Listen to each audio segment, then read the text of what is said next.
iteka. Mbese ni hehe ushaka kuzamara ubuzima bwawe bw'iteka ryose? Ni mu ijuru cyangwa ni muri Gehinomu?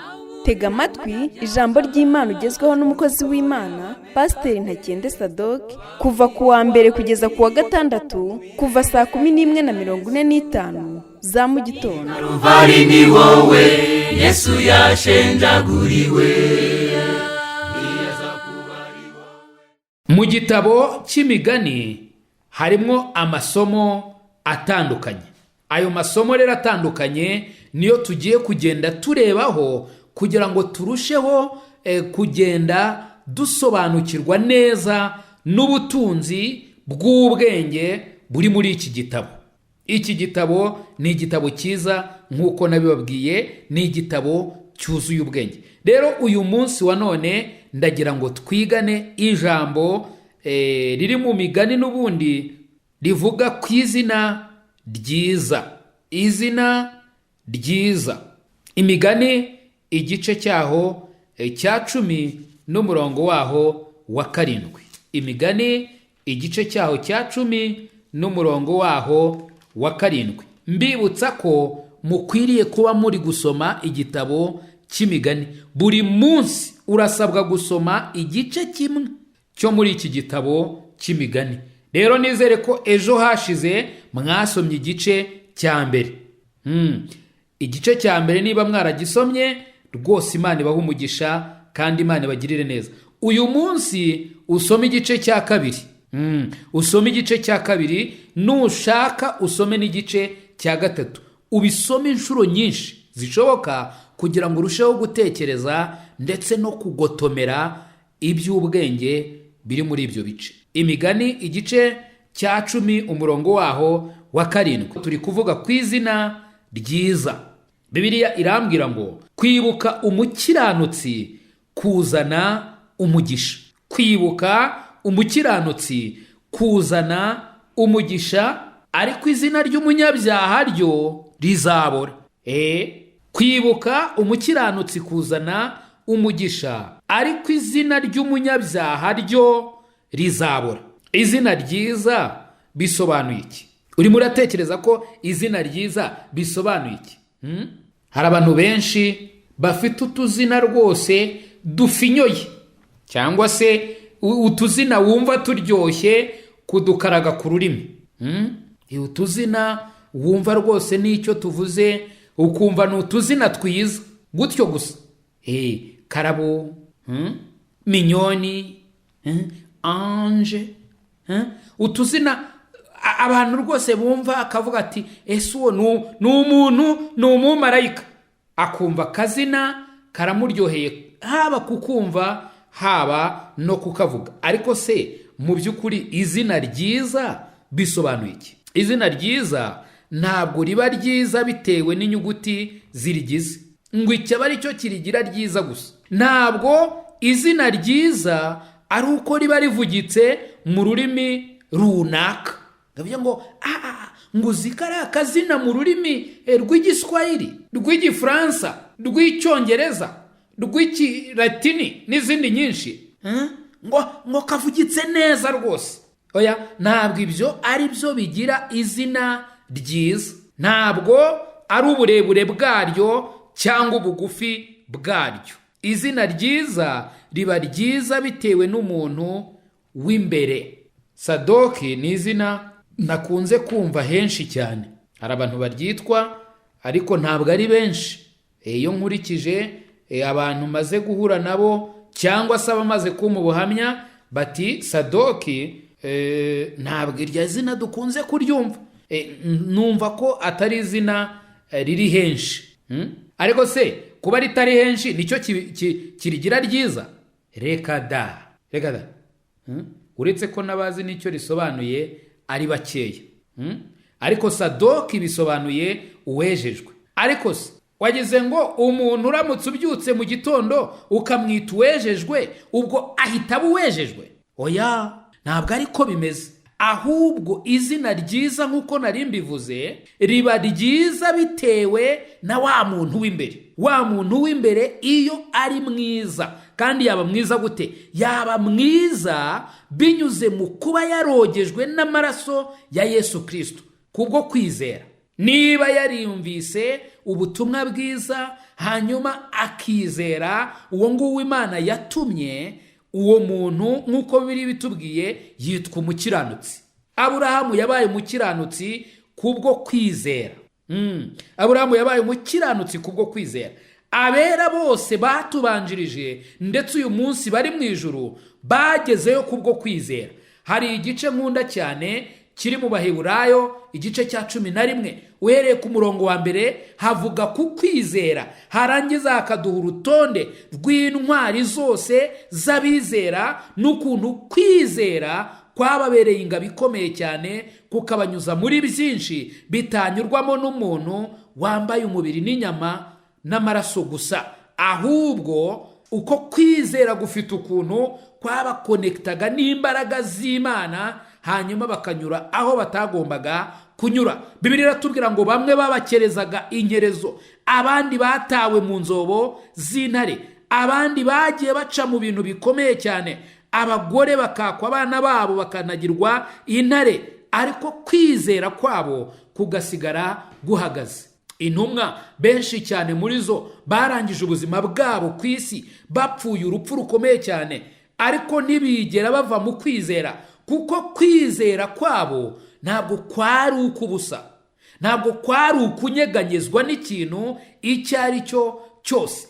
Pawulo yigeze kuvuga mu Baroma igice cyaho cya 8 mu mirongo ijya gusoza icyo gice, aravuga ngo nta kintu na kimwe, rwaba urupfu, yaba inzara, kwaba kwambara ubusa, kwaba gutotezwa, yewe na leta ntiyakwaka agakiza. Aravuga ngo nta kintu na kimwe kizadutandukanya n'urukundo rw'Imana ruri muri Kristo Yesu.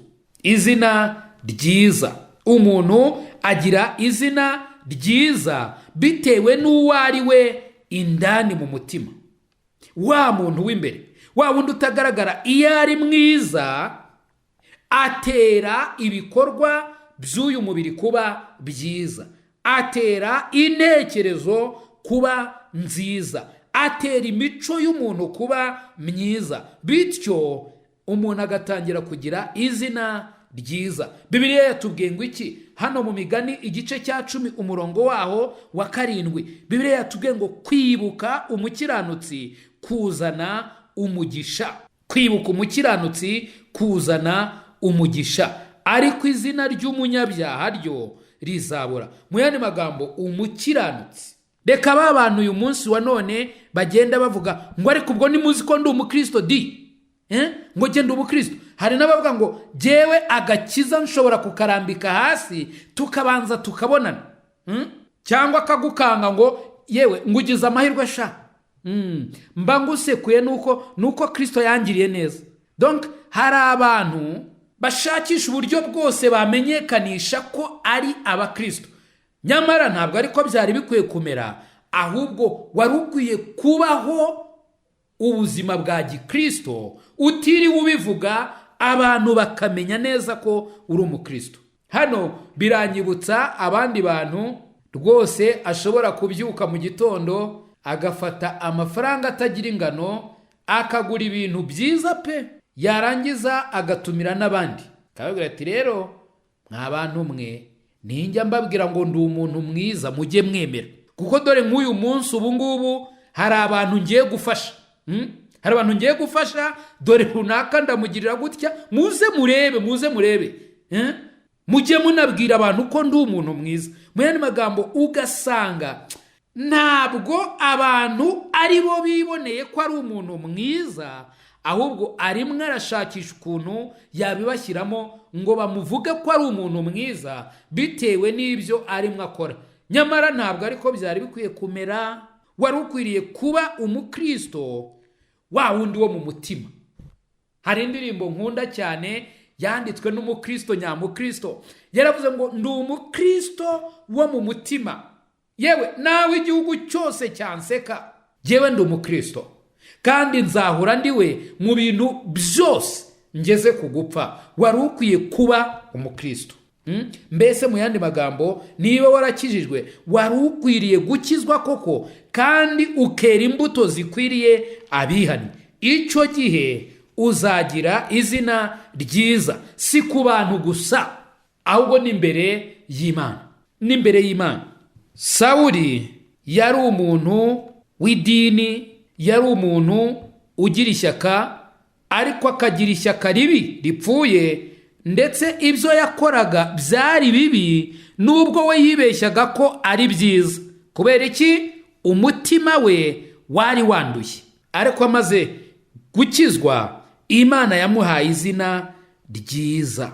Imana yamuhinduriye izina aba Pawulo, kandi iyo dusomye ibyanditswe tubona neza ukuntu yaje guhinduka umuntu mwiza, abizera bakamubona ko ari umuntu mwiza, ndetse n'abapagani nabo inshuro nyinshi bagiye babihamya mu nkiko, babihamya, ndetse n'aho yanyuraga hose nta wari ufite icyaha amushinja, uretse ko bamwe ku bw'inyungu zabo, ndavuga abatambyi n'abafarisayo n'abanditsi, bashakaga kumutoteza, bashakaga kumurenganya, ariko byari ukugira ngo bacecekeshe akanwa ke, ye kuvuga Kristo yakiriye, wamubohoye, wamugiriye ubuntu, akamuha agakiza. Kwari ukugira ngo arekeraho kumuhamya. Ariko ibyo ntabwo byigeze bihagarika Pawulo. None se ninde muntu mu bakristo babayeho utazi Pawulo? By'umwihariko abavugabutumwa benshi, nanjye ndimo, baravuga ngo mana, icyama rwose nkaba nka Pawulo. Pawulo yabaye urugero rwiza. Pawulo uyu munsi ni izina ryiza. By'umwihariko iyo turi kuvuga Pawulo, uvugwa mu byanditswe byera. Hari ba Pawulo b'abasinzi, hari ba Pawulo b'abasambanyi, hari ba Pawulo b'amabandi bari hano hanze. Ntabwo ibyo bibahindura ngo tuvuge ngo uno muntu ngo afite izina ryiza. Oya, ahubwo turavuga ngo uno muntu ni ibandi, ni umujura, ni umusambanyi. Uyu nguyu Pawulo yananiwe kubaka urugo rwe. Icyo gihe ntabwo aba afite izina ryiza. Ibuka wa murongo twasomaga di, kwibuka umukiranutsi kuzana umugisha, ariko izina ry'umunyabyaha ryo rizabora. Njya nibuka izina rya Yesu. Izina rya Yesu. Izina rya Yesu ni izina rizwi ku isi hose, ndetse no mu ijuru, ndetse ibyanditswe byera biravuga ngo nta rindi zina haba ku isi no mu ijuru twahawe dukwiriye gukirizwamo. Mbega izina ry'umugisha! Kubera iki ari izina ry'umugisha? None se Yesu si ya na e na sa na u, izo nyuguti ushatse wowe ntiwazivuga buri munsi, ntiwanaziyita, ariko ntabwo ikibazo ari izo nyuguti, ahubwo Yesu uwo yari we nicyo cy'agaciro. Izina ryiza ni uwo nguwo uri we nyirizina, uwo nguwo uri we nyirizina. Muri uyu murongo kandi twabonye izina ry'umunyabyaha ko rizabura. Mu yandi magambo, ntabwo azibukwa, azazima, azacika mu isi. Umunyabyaha ntawushaka rwose kumwibuka. Hari izina riri muri Bibiliya, umugore rwose w'ikirangirire, ariko abantu banazi iryo zina ni mbarwa, Yezebeli. Abasomye Bibiliya iyo bumvise ijambo cyangwa se izina Yezebeli baravuga bati, wirivuga hatagira uryumva. Kubera iki? Bahita bibuka ubusambanyi bw'indengakamere n'ibindi bizira byinshi cyane. Wavuga ngo Ahabu, bakavuga bati Ahabu atinyuke azana ibigirwamana muri Isirayeli. Umuntu wari uzi Imana azana ibigirwamana. Mbese mu yandi magambo, hari amazina wumva ugahita uvuga uti kuko uhise utekereza ku migendere n'imikorere n'imitekerereze n'imyizerere n'imico y'uwo muntu uri kuvugwaho. Uwo muntu uwo yari we nyirizina niryo zina ryiza, cyangwa se ni naryo zina ribi. Izina ryiza riruta ubutunzi bwinshi, gukundwa kuruta ifeza n'izahabu. Reka dushake izina ryiza ku Mana uyu munsi wa none. reka dushake izina ryiza mu bantu uyu munsi wa none. Reka duhitemo ikiruta agaciro amafaranga n'izahabu. Mu Migani 22 umurongo wa mbere niko hambwira.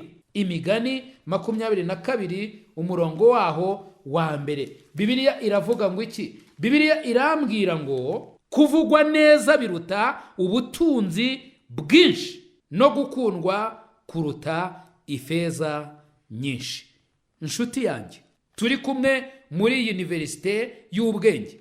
Wabaye uwo nguwora uyu munsi wa none, wabaye uwo nguwo. I Karuvari ni wowe Yesu yashenjaguriwe. Nshuti mukundwa, mbese aho izina ryawe ryanditswe mu gitabo cy'ubugingo? Ese impanda ivuze Yesu agarutse nona, cyangwa uramutse uvuye mu mubiri, wizeye neza 100% ko wajya mu ijuru? Ndakwinginga ngo uyu munsi utekereze ku iherezo ryawe, maze ufate umwanzuro uruta iyindi. Imana iragukunda kandi Yesu aragutegereje. Ngwino, tebuka aguha agakiza, akuruhura umutwaro w'ubwoba, aguha amahoro, umunezero n'ibyiringiro byuzuye byo mu mutima. Ukeneye ubundi bufasha, waduhamagara kuri izi nimero: 0783 00 16 46. Imana iguha umugisha. Kuba ari wowe munyabyaha gusa uhari, ntibyari kubuza Yesu kuza hano kugupfira. Niwaburira imbabazi kubire